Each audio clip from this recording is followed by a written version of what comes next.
Fala aí, Marvetes, Rodrigo aqui trazendo pra vocês mais um review de Agatha desde sempre, dessa vez para falar do segundo episódio intitulado Laços vão fazer a porta aparecer. Então vamos lá, né? O episódio já se inicia de onde o anterior parou, com a Agatha resmungando por aí, enquanto o jovem tá lá amarrado, né? E tipo, ela tá resmungando de um lado pro outro, falando que esses sapatos não são dela. Ela disse que o jovem pode ficar com a casa, que ela tem que dar o fora dali, mas ele consegue se soltar, né? E pede para que ela o leve até o caminho das bruxas. Ela fica meio confusa, né? Mas ele diz que leu muito sobre o lugar e, tipo, o caminho das bruxas, quando você chega ao fim, ele lhe concede um desejo do que você quiser. E aí a Agatha fica, mas esse lugar não é para uma criança. Ele, não, eu tenho 16 anos. Ela, tá, para um jovem, tanto faz. E aí ele comenta, né, que ele é obcecado pela Agatha desde a época de Salem. Ele leu muitos artigos sobre ela, muitos livros, lendas, contos, enfim. Tanto é, né, que foi ele que quebrou o feitiço que ela estava presa. Ela demonstra interesse, porque ele deve ser muito poderoso para ter conseguido quebrar o feitiço da feiticeira Escarlate, né? E ela questiona, o que é que você quer com o caminho, então? Ele diz, olha, meus poderes, tipo, eu só estudei um pouco, né? Eles vão até um limite, mas basicamente podemos dizer que eu quero poder. E, bom, você tá sem magia, como você pretende se proteger, né? Dessas tais sete de Salem? É uma boa. E aí, ela diz, tá bom, é uma boa ideia. Ela decide sair da casa, né? Mas antes ela pergunta qual é o nome dele. Ele fala, só que surge esse selo na boca dele, bloqueando que ele revele, né? Ela fica intrigada. Só que aí que tá. Eles saem da casa porque ela precisa de um coven pra andar pelo caminho, né? Já que ela andou uma vez no caminho das bruxas e voltou, então é perigoso, mas ela consegue. E, enfim, as regras dizem que é preciso um coven pra entrar lá, então ela tem que buscar um. Eles passam pelo terreno da Wanda, né, lá dos Maximoff. Ela dá uma cuspida no lugar que tá todo grafitado, de gente reclamando dela, né? E aí, beleza. Eles saem de Westview no carro do jovem. Eles desligam a ligação lá do namorado, que tava preocupado com ele e tal. E basicamente eles vão formar um coven. Ele tá, mas onde a gente vai achar? E ela diz que, segundo as regras de um coven sede, basicamente num raio de 5 km tem pessoas com bruxaria o bastante para formar um coven. Então eles vão ficar ali na região mesmo. Primeiro eles vão até essa personagem aqui, chamada Lilia Calderu. A Agatha meio que faz um teatrinho, fingindo que ela é viúva, que tá tentando descobrir onde o falecido esposo guardava as barras de ouro. E depois ela tenta dar o fora dali, mas a Lilia já sacou, né, quem ela é e tal, e diz que não vai se juntar ao Coven. Porque, tipo, que bruxa em plena consciência faria isso, né? Só que aí que tá, a Lilia, ela é meio biruta. E, beleza. Ela fica se questionando, né, se a Agatha não vai tentar roubar o poder dela. E ela diz, o segredinho. Eu não posso roubar o seu poder a menos que você me atinja com ele.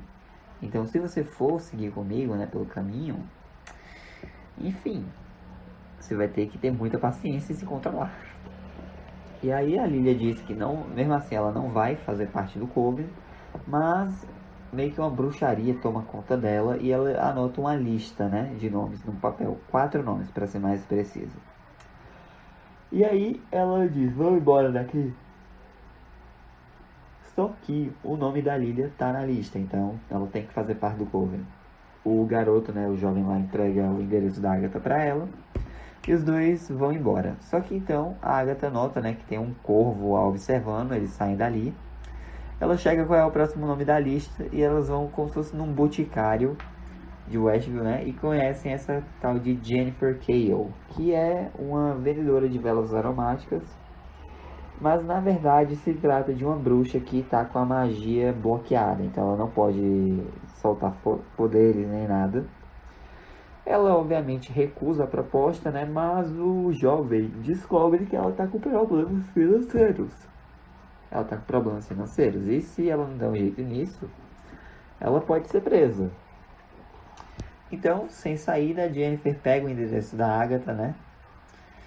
O jovem pergunta quais são os próximos nomes da lista, mas antes que ele possa pegar, né, para dar uma olhada, a Agatha vai e engole. E eles vão até o shopping de Westview para comer. Ela nota que tem um rato observando, né? E vão até uma loja de música. Lá se encontram com essa aqui de cabelos pretos meio avermelhados, que é a Alice Wu Gulliver, né? Uma bruxa de sangue, ou seja, ela é filha de uma bruxa, que é a Lorna Wu, que compôs a balada lá do Caminho das Bruxas. A Agatha arma para que a Alice seja demitida, né? E ela faz a proposta, ó, vem pro caminho com a gente. Só que a Alice é descrente nisso, mas a Agatha faz uma oferta irrecusável, porque afinal de contas, a Lorna Wu, né, a mãe da Alice, desapareceu no Caminho das Bruxas. Então, ela tem uma oportunidade de saber o que realmente aconteceu com a mãe dela. Ainda assim, a Alice recusa a proposta, né? Os dois estão voltando para Westview, no caso, a Agatha e o jovem. E ela pergunta de onde ele é. Ele fala que é de Eastville. Ela fica intrigada, mas conforme ele vai falando, a voz dele fica cada vez mais abafada. A Agatha não consegue entender. Ela até aumenta o som do rádio para ver se ela tá ficando surda, mas não. É só a voz do jovem que tá abafada. Então algum mistério ronda esse cara. E aí, beleza.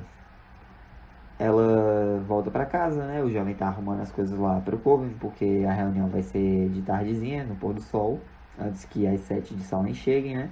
E a Agatha nota um coiote da rua olhando para ela. Enfim, ela volta, tira a faixa de boas-vindas, né? Só que é na hora que as outras chegam, no caso a Jennifer, a Lilia e a Alice. Elas ficam meio assim, né? Mas a Agatha diz que está na hora de começar a reunião, porém elas fazem uma observação. Tá faltando uma bruxa, a bruxa verde, né? Que geralmente é a bruxa da terra e tal.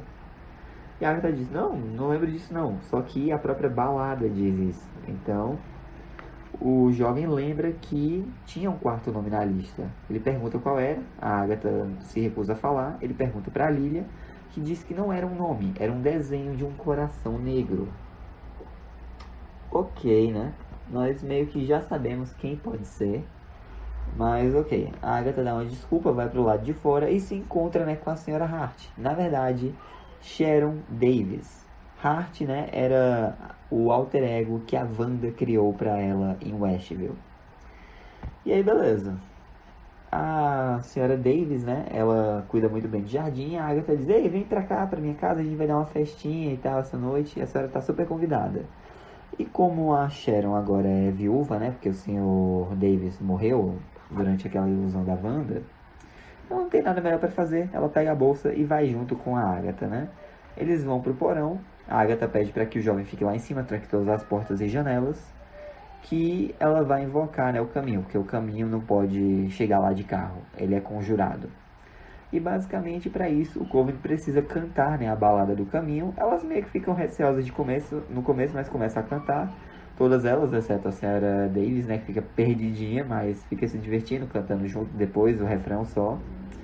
Só que aí que tá, anoitece, e o jovem ele tá lá, né, com o Sr. Scratch, ele vai pro lado de fora, e ele nota, tipo, um vulto, né, que viram 7 diferentes, e eles começam a se aproximar da casa. Ele entra, né, barra todas as portas, mas o vulto vai se aproximando cada vez mais. Lá embaixo do porão, o Coven tá cantando com tudo, só a senhora Davis está lá animada, achando que é uma festinha mesmo. Só que não dá certo. Acaba a música e não aconteceu nada.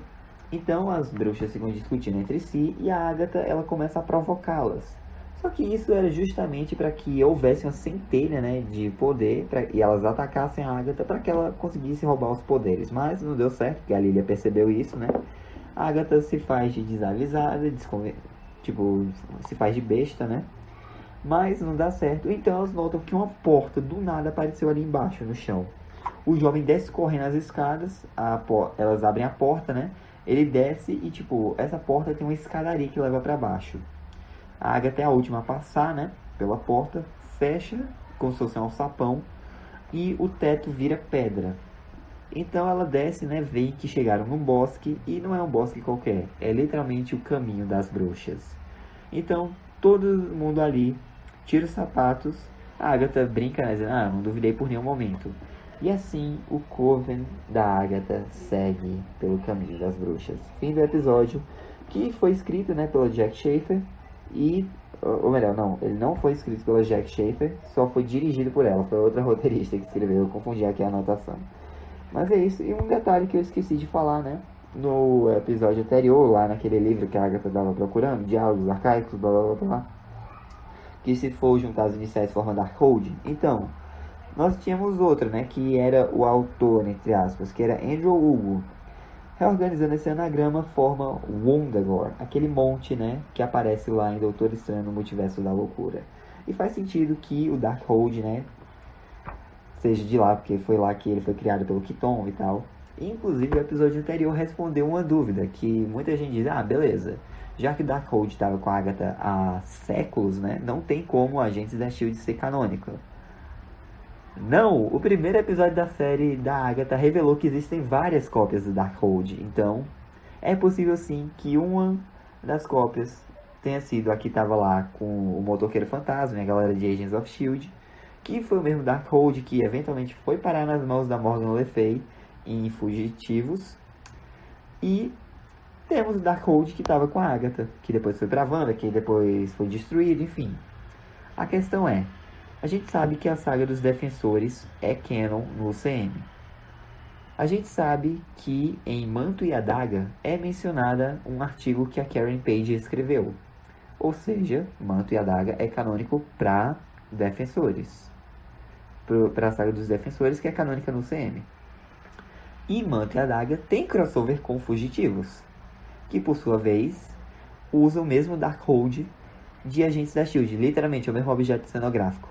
Portanto, Agentes da S.H.I.E.L.D., Agente Carter, Fugitivos, Manto e Adaga e as séries do Núcleo dos Defensores são todas canônicas pro UCM. Infelizmente, Thunderbolts...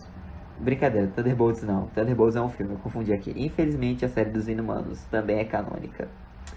Pois é, mas as únicas séries da Marvel que não são canon mesmo são a série do Hitmonkey, a série do MODOK e acho que Hellstorm também, Hellstrom, eu esqueci como fala. Mas são essas três aí. Enfim, esse foi a review, né? Espero que tenham gostado. Deixa um like, se inscreva no canal, ative o sininho para não perder nenhum de novo. Tenho Deus coração, Jesus te amo. Um forte abraço, até a próxima e falou! Oh, I'm gonna do this on my own. No point in blaming you, you did not know.